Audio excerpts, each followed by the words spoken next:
Hey everybody, welcome to the show. This is the Survivor's Edge. I am the CEO Prepper, and today I am here with my daughter, aka the Kid. And we're doing this little show because 2 weeks before she finished her first year of college, there was a small power outage. I wouldn't exactly call it small. Okay, a good sized power outage that took out, apparently, I'll let her explain. Okay, Kid, tell everybody from the top what happened, from right before the lights went out. So I was in my dorm watching a YouTube video, and then all of a sudden the lights went out. So what I decided to do was I got my phone and I turned the flashlight on and went into the hallway. Turns out almost everyone else had the same idea because I saw everyone else come out of their door with their flashlights in hand. Yes, their phones. They're using the phones as flashlights, okay, so I'm calling them flashlights. I'm just asking. Some of my audience, Okay, Dad, this is my generation. What do you think they were using? The heck? Whose generation do you think started first? Thank you. Okay. Again, this is my generation. What do you think they were using? Yeah, I know. They don't believe in others. They don't believe in real flashlights. Okay, next. Exactly. So, and it wasn't too dark in the hallway. It was very dimly lit because we have emergency lights on either side of the hallway. I could see the entire hall, but I couldn't see downstairs. So how my dorm works, there's 3 floors. I couldn't see where I was going on the stairs, so I was always afraid I was going to fall. So I managed to find my RA and ask her what happened. This was the beginning of the power outage. No one knew what was going on. She just said it was a small power outage. And the security door, the door that... the security doors to the building. Yeah. The alarm was going off because power was up, so...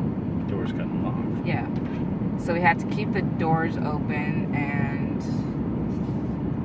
there were security around the dorm areas because A, we have students that have late night classes, and B, so no one that shouldn't be near the dorms don't get in the dorms.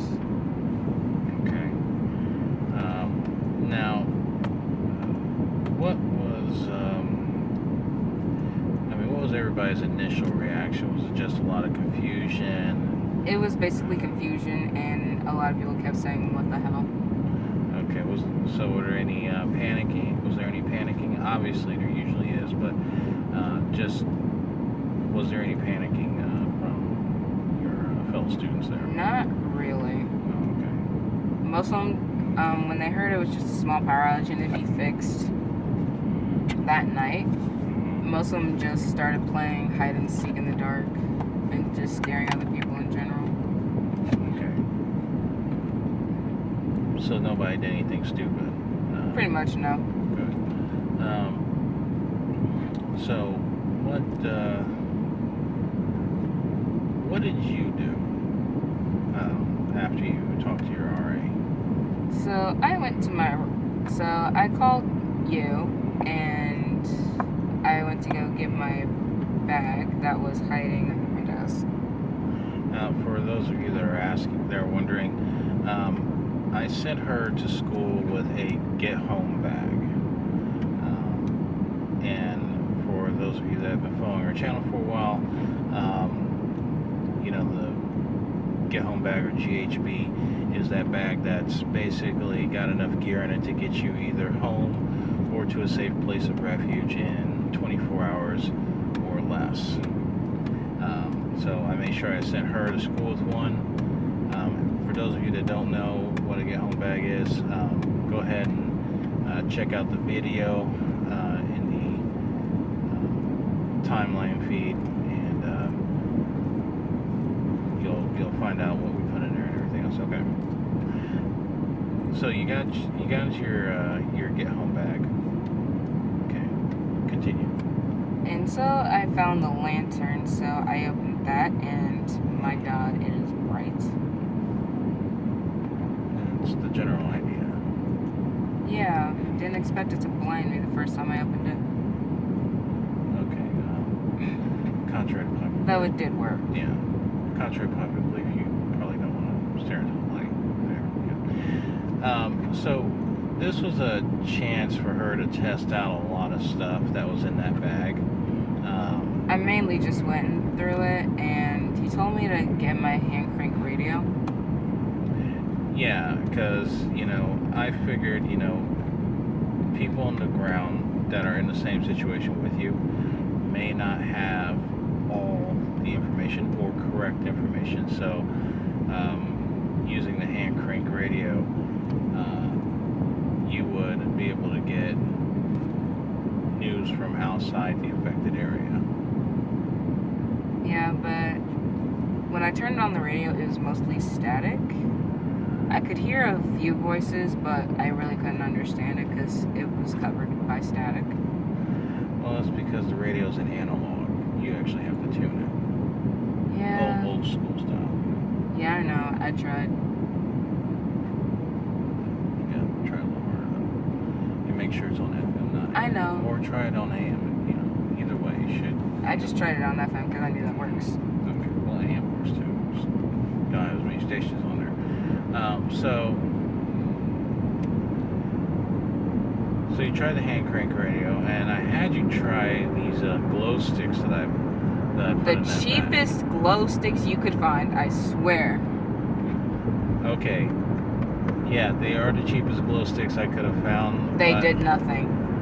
I wanted to see if they worked, so I had her use them, and They did nothing. Yeah, apparently they didn't work.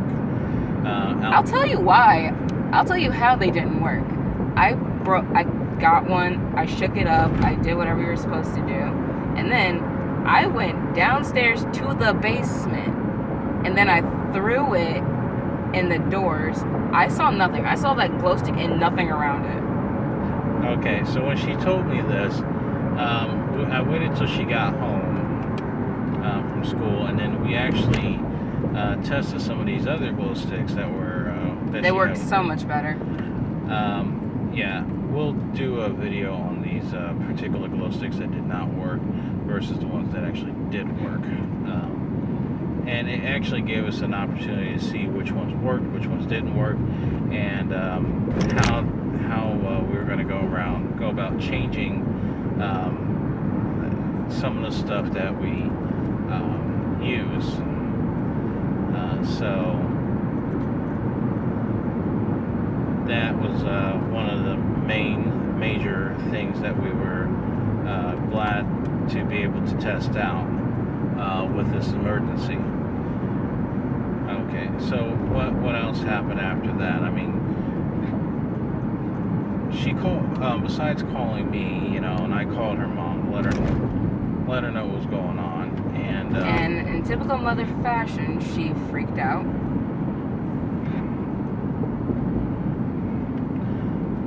Yeah, she did, and I was excited, What? I was excited. I'm not gonna lie, I was excited about this one. He was excited that I was in a power outage, guys.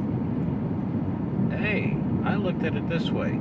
You got put into a real world possible disaster scenario. Even though it was only for a few hours, you got a taste of what it could be like, or what it is like. And Technically, it's the first terrible situation I've been in since I left home. I've been through power outages before.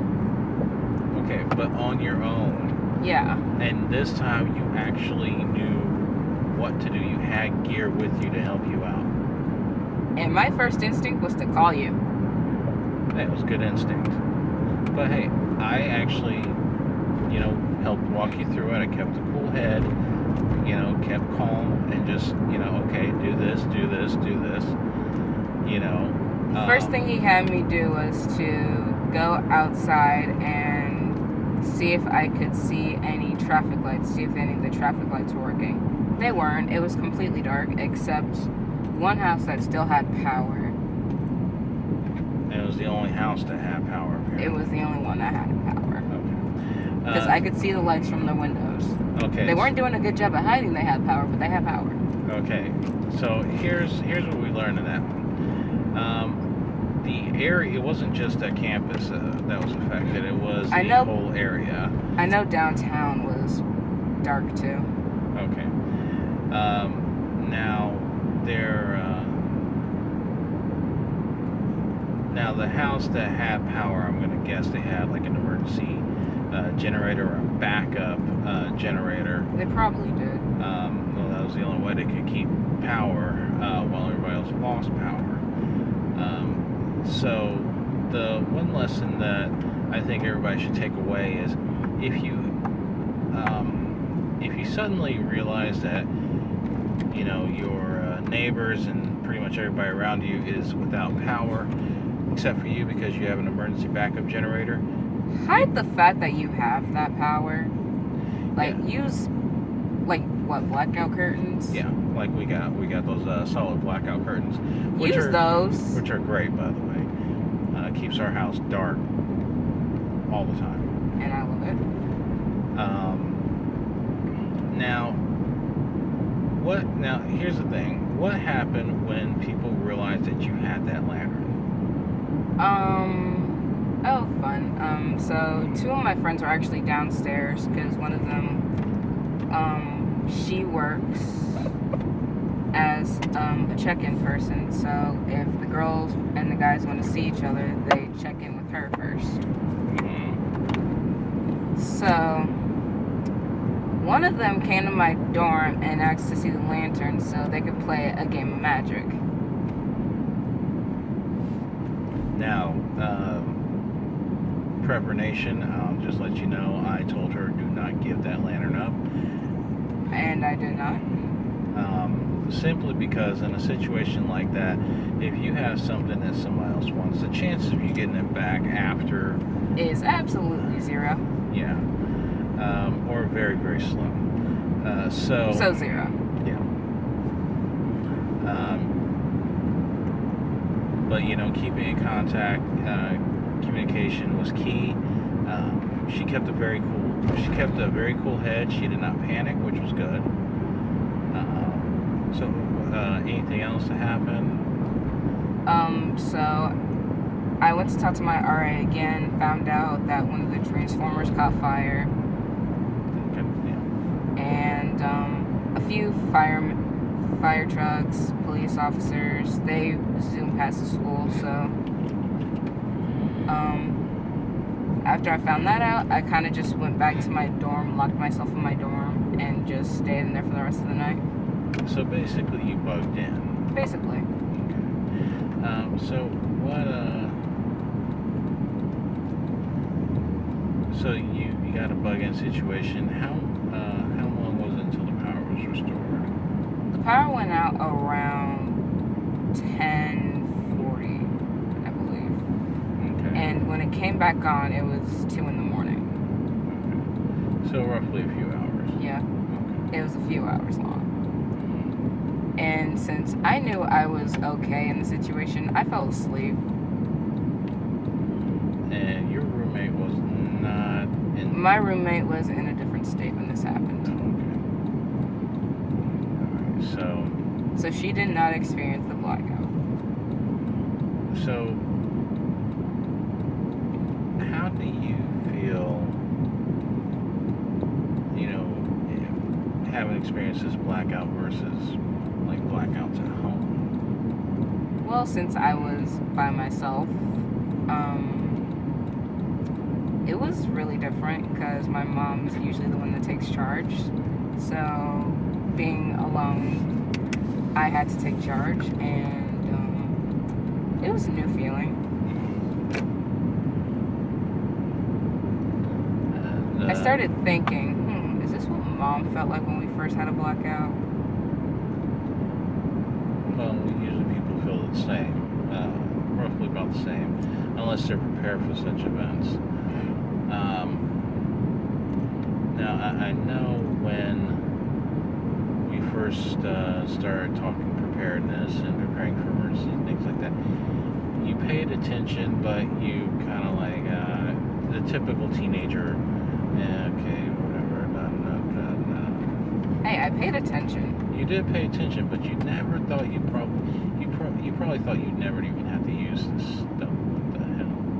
No, I knew I probably have to use it. I'm just like, I'm not gonna use this right now, so I'll listen until I actually need it.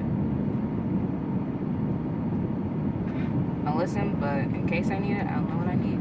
I know what I need to do. But I didn't need it right now. But this also tells you what? Anything can happen at any time. And you never know when it could happen. Without warning, mostly. Yeah, because that came out of nowhere. As soon as the lights cut off, my first reaction was, what the hell? Like everybody else's. Yeah, and sadly, I found out one of my friends was in the shower when the blackout happened. Mm-hmm. Worst time ever. And then one of the girls in my dorm area, she had to go to the bathroom, and it was dark, so that was fun. Okay. So did you feel adequately prepared for that emergency? Yeah, I had a light source, I had food, water. I felt like I was okay. Okay. So, do you think you might take preparedness a little more seriously than before? I told you I was paying attention. No, I'm not saying you weren't paying attention. I'm saying, do you think you'd actually be a little more... Yeah, because you never know. Someone might shoot up my school next. And this coming after the Texas incident. Yeah. Yeah, so... So next year we might have higher security. Who knows? We've talked about the active shooter scenario and what the school's told her to do about that. Actually, what has the school told you to do about that? Well, We'll go ahead and tell them now. Because I'm pretty sure it's going to be standard through... Well, if you're in your dorm, you lock your door, turn off all the lights, and kind of like put stuff against the door so they won't break it down. Pretend you're not there, okay. Yeah. And if you're in a classroom, some of the rooms have teeth, so like when you close the door, there's a bar at the bottom of the door and 2 holes. And next to the door, there's a black pocket, and you get these 2 sticks, I'm gonna call them, and you like put the sticks in that bar and into the ground, so no one can open the door from the outside. Okay.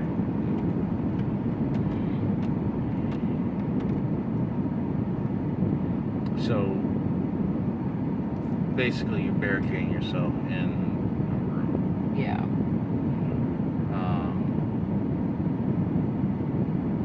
Now let me ask you, I mean, do they actually run drills with you guys on that one? They did. It was first semester. Okay. Did you feel safe with the precautions that were taken? At first, yeah, and then I was in my dorm, again, by myself. I was in my dorm when the drill started happening, and they didn't tell me someone was gonna come through and check to see if the doors were locked. You gotta prepare for everything. Yeah, so I barricaded the door just to be sure, and I was just like sitting there in the dark. Okay.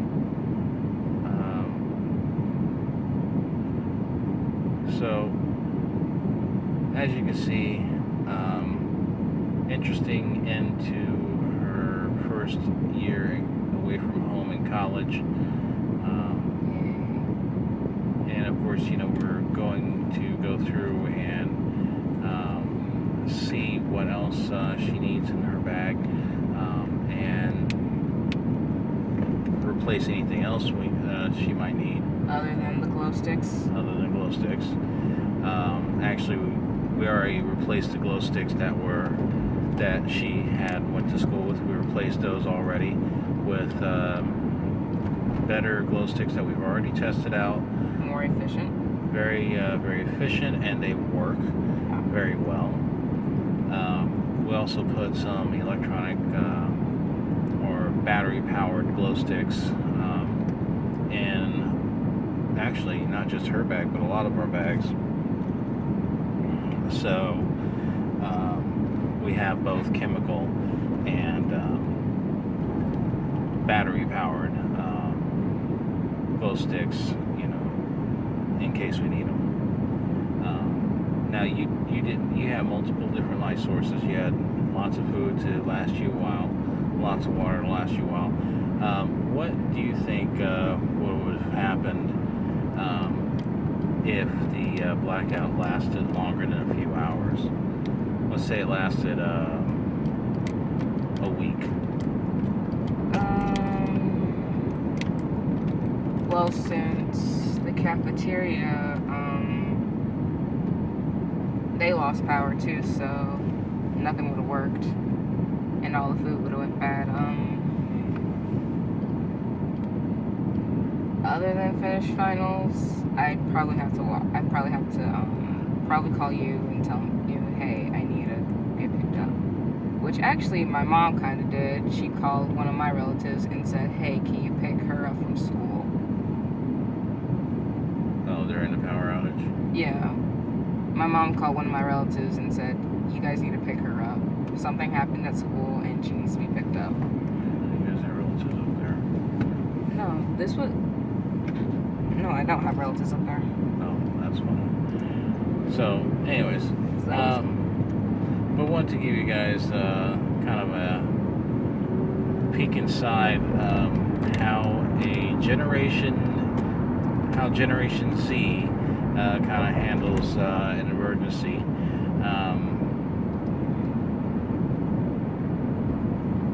Honestly, I'm a little concerned, and I'm working with my daughter this summer on this. I mean, if it would have lasted longer, I'm pretty sure people would have been freaking out. Well, yeah. But it was only a few hours, so no one really panicked. Well, that's why I had you watch American Blackout before you left, just to kind of give you an idea. Now, granted, that was a dramatized event, but it kind of gave you about a pretty good idea. By the way, you can catch American Blackout and also British Blackout on YouTube. And I'll try and get the links to both of those in the description below as soon as possible. But we kind of got an idea of how people handle, your average power outage, and how Generation Z, the newest generation coming up through school right now, how they handle such an event. And what the daughter of a prepper / survivalist actually decided to go ahead and what steps she took and what she's learned from the situation and what she'll do to change and improve on that situation. But one thing I've noticed from this generation is that they do have a little issue with problem solving, but that's something they can easily work on. And I think parents really have to start harping down, especially us prepper parents. We really need to work on and help our kids with problem solving techniques. That way, when a disaster comes, they can think on their feet. They won't have to call us as much. Hey, you knew what was in my bag. I didn't check my bag. Well, that's not my fault. You should have known.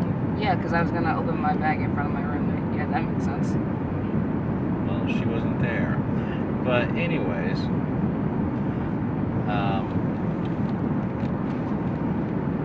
we actually did go through her bag when she got back, so she knows what's in there now.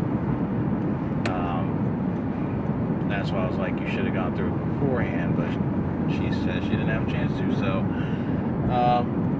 that's okay. We went through it when she got home, so now she knows what's in there. We also made a list of things that she'll need should the situation require that she has to bug out and come home. So that's it for this video. Thank you guys for watching. If you have any questions, comments, or concerns, please make them at the bottom, and we'll catch you guys later. And remember, prepare yourself. It's never a question of if, it's a question of when. And now you have the survivor's edge.